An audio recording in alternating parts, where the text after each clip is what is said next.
Bonjour à tous, la deuxième partie du Synchro de Sciences Po TV, c'est les questions d'actualité avec la députée européenne, vice-présidente du MoDem, Marielle de Sarnez. Bonjour. Bonjour. Vous avez regardé Jean-Louis Borloo jeudi soir sur France 2 ? Non ? Pourquoi ? Je ne sais pas, je crois que j'étais pas là, que j'avais autre chose à faire. D'accord. En tout cas, vous avez entendu qu'il a annoncé son départ de l'UMP et la création d'une nouvelle alliance au centre droit avec, semble-t-il, Hervé Morin, le nouveau centre. Alliance qui a vocation à présenter un candidat en 2012. Est-ce que ça vous a surpris ? Écoutez, son départ de l'UMP, il l'avait déjà annoncé il y a plusieurs semaines. Donc, au fond, il a redit ce qu'il avait déjà dit. Cependant, il est toujours dans la majorité présidentielle. Donc, il n'y a pas grand changement. Alors, il veut des modifications peut-être à la marge de la politique conduite par Nicolas Sarkozy. Vous savez, moi, je regarde ça avec un peu de prudence et un peu de recul. L'élection présidentielle, c'est une élection très difficile, c'est une élection très lourde, dans laquelle il y a vraiment quelque chose, au fond, d'unique qui se construit entre un peuple, à un moment donné, et un candidat. Et donc, pour le moment, on est dans une espèce d'agitation de pré-campagne. La vérité, c'est que nous ne savons pas, ni vous, ni moi, ceux qui seront exactement sur la ligne de départ au moment de l'élection présidentielle, et au moment de la campagne des élections présidentielles. Il a l'air quand même de se déclarer candidat. Oui, mais il y a beaucoup de candidats à la candidature, et c'est très bien comme ça, et c'est la démocratie, et c'est une très bonne chose. Mais ça ne veut pas dire que le moment où viendra effectivement la déclaration réelle à la campagne présidentielle, que les choses seront clarifiées. Si Jean-Louis Borloo fait un pas supplémentaire et quitte la majorité présidentielle, je trouve qu'à ce moment-là, ça sera intéressant. Alors, à propos de François Bayrou, Borloo a dit l'élection présidentielle, c'est pas seulement la rencontre d'un homme et d'un peuple, c'est aussi des amis avec qui gouverner. Je crois qu'il se trompe. Il dit qu'on a besoin de François Bayrou, qu'il a besoin de François Bayrou c'est et d'abord qu'il la cheminera rencontre avec lui. Est-ce que le MoDem va rejoindre Jean-Louis Borloo ? Oui ou non ? Ça, c'est une question très astucieuse façon Sciences Po. Je dis aussi à Sciences Po... Oui, c'est une question... Non. Vous savez, c'est important de regarder la question des hommes, c'est important de regarder la question des stratégies. Et c'est important d'analyser les situations et de ne pas gober tout ce qu'on vous raconte sans, au fond, regarder, essayer de comprendre et d'analyser.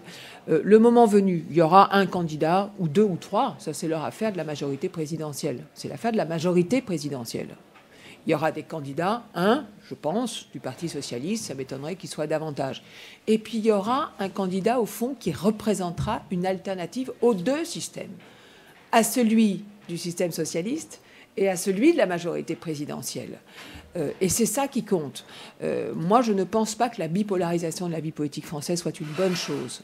Je ne pense pas que la gestion par la majorité présidentielle depuis 2002 ou par les socialistes ait répondu au fond à toutes les questions auxquelles on devait répondre en France et que les Français se posent. Et donc je crois qu'il faudra une alternative. Est-ce qu'il est centriste pour vous, Jean-Louis Borloo ? Écoutez, Jean-Louis Borloo, il a tout été. Alors j'ai un peu du mal à le qualifier. Je l'ai connu écologiste, je l'ai connu chiracien, je l'ai connu sarkozyste, je le connais aujourd'hui radical.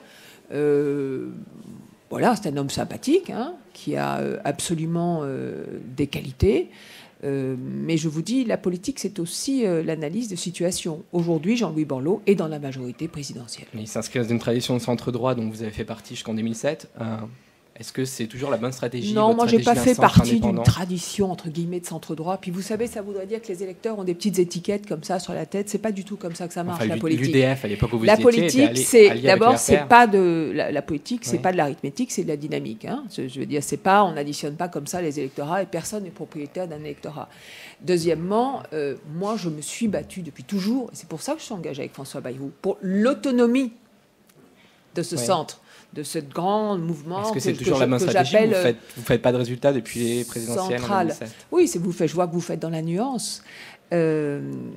C'est très difficile de construire une force autonome au centre de la vie politique française, avec des institutions qui, au fond, sont construites autour de la bipolarisation.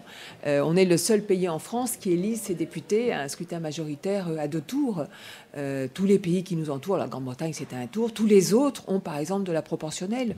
On est le seul pays qui fait qu'on a 90 des parlementaires à l'Assemblée nationale qui représentent 40% des électeurs français. Donc oui, il faut qu'on change tout ça, alors justement, même si c'est pas facile. Justement, le PS, dans son projet présidentiel présenté mardi dernier, propose d'introduire une dose de proportionnelle. Alors pour Fillon, le projet du PS, c'est un programme d'anesthésie nationale. Et vous, au Modem, vous en pensez quoi? Il y a deux questions dans votre question, si je peux me permettre. Celle du programme socialiste. Je trouve que trop de promesses n'est pas bienvenu aujourd'hui.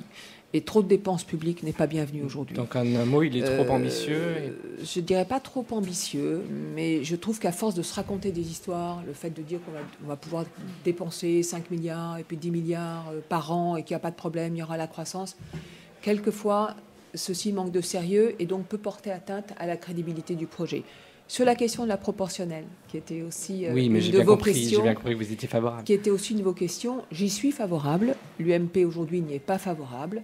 Je trouve qu'il n'est pas normal que les écologistes, ou que nous, qui avons fait un score aux législatives il y a 3 ans et demi, que vous n'ayez pas de député, que même que le Front National, et que pourtant je combats, c'est très compliqué de voir des formations qui font 10, 15, 20% et qui ne soient pas représentées dans la vie politique française, c'est-à-dire dans l'endroit de la démocratie française.